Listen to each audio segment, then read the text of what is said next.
¿Qué tal? Hoy vamos a hacer un viaje en el tiempo para explorar algo fascinante, la historia de la instrumentación quirúrgica.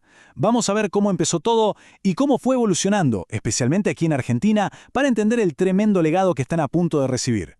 Esta frase es increíble porque nos pone a pensar. A ver, imaginemos por un segundo un quirófano de hace 100 años. No es solo que la tecnología era otra, ¿eh? Es que el equipo humano, las reglas, el ambiente, todo era un mundo completamente diferente. Entonces, ¿cómo pasamos de eso a lo que conocemos hoy? Bueno, para entenderlo tenemos que meternos en una época donde de verdad entrar a un quirófano era un acto de muchísima valentía, y no solo para el paciente, sino también para el propio cirujano. Bueno, empecemos por el principio. Nuestra historia arranca en un mundo sin asepsia.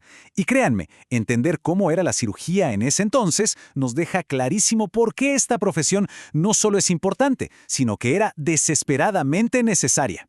Imaginen el panorama. El quirófano antiguo era un verdadero caos. Desde el antiguo Egipto hasta nuestra Argentina colonial, la cirugía era una mezcla extraña de algo de ciencia con mucha superstición. Y la practicaban cirujanos, sí, pero también sangradores y hasta curanderos, sin ningún tipo de control. El resultado era predecible. La gente se moría a montones, casi siempre por infecciones. ¿Y si ese era el panorama? ¿Qué fue lo que pasó? ¿Cuál fue ese punto de quiebre, ese descubrimiento que lo cambió absolutamente todo e hizo posible la cirugía moderna y, claro, esta profesión? El cambio fue literalmente un antes y un después. Antes de 1865, una infección era prácticamente una sentencia. Pero acá es donde entran en escena dos gigantes, Louis Pasteur y sobre todo Joseph Lister. Ellos trajeron los conceptos de asepsia y antisepsia. Lister fue brillante. Se dio cuenta de que la descomposición en las heridas era muy parecida a la contaminación que Pasteur estudiaba en sus experimentos. Y ahí nació todo. El uso de antisépticos y la esterilización con calor transformaron los quirófanos para siempre. De repente, ya no alcanzaba con saber operar. Ahora era crucial mantener un ambiente estéril. Y esa nueva necesidad fue la que creó el espacio para un rol especializado, dedicado exclusivamente a esa tarea. Estas ideas, claro, se esparcieron por todo el mundo.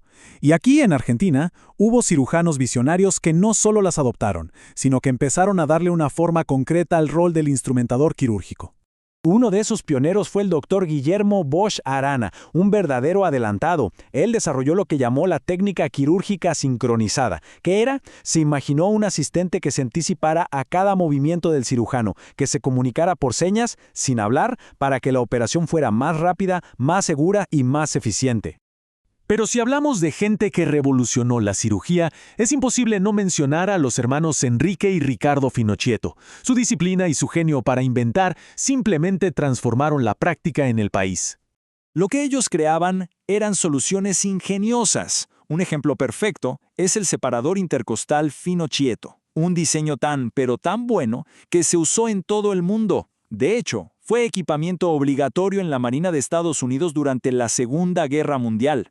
Y su visión era completa. No solo creaban instrumentos, rediseñaron todo el quirófano. La camilla de operaciones y la mesa de instrumental Finocchietto son diseños tan perfectos que aunque no lo crean, se siguen usando hoy en día. Es impresionante.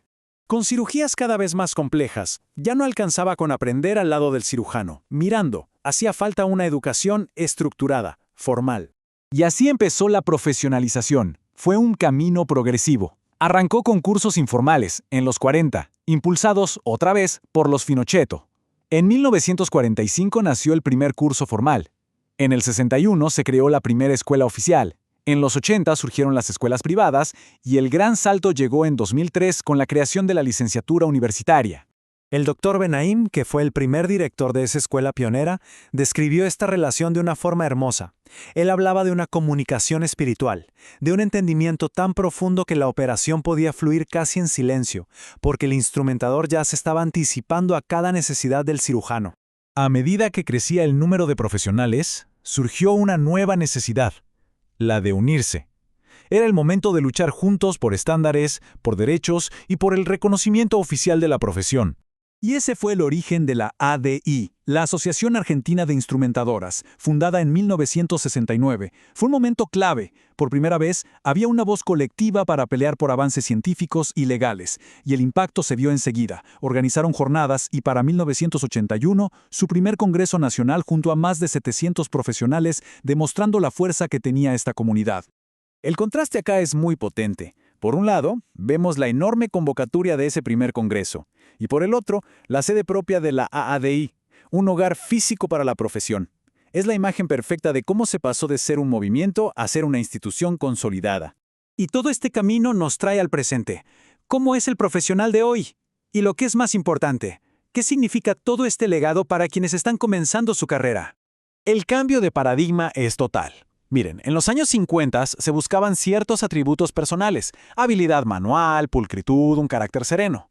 Hoy, el perfil se basa en competencias profesionales, conocimiento científico, manejo de la tecnología y la capacidad de tomar decisiones complejas dentro de un equipo de salud. Hoy, el instrumentador quirúrgico es un especialista insustituible. Trabaja en múltiples especialidades, desde cirugía general hasta robótica o neurocirugía. Es un eslabón vital para la seguridad del paciente, en un entorno de constante evolución tecnológica. Por eso, la capacitación continua no es una opción, es el pilar de la profesión. Como ven, esta no es solo una historia sobre el pasado, es un legado de innovación, de lucha y de dedicación al paciente. Un legado que ahora está en nuevas manos. Los pioneros sentaron las bases. La pregunta que queda en el aire es, ¿cuál va a ser la contribución de cada uno a esta increíble historia?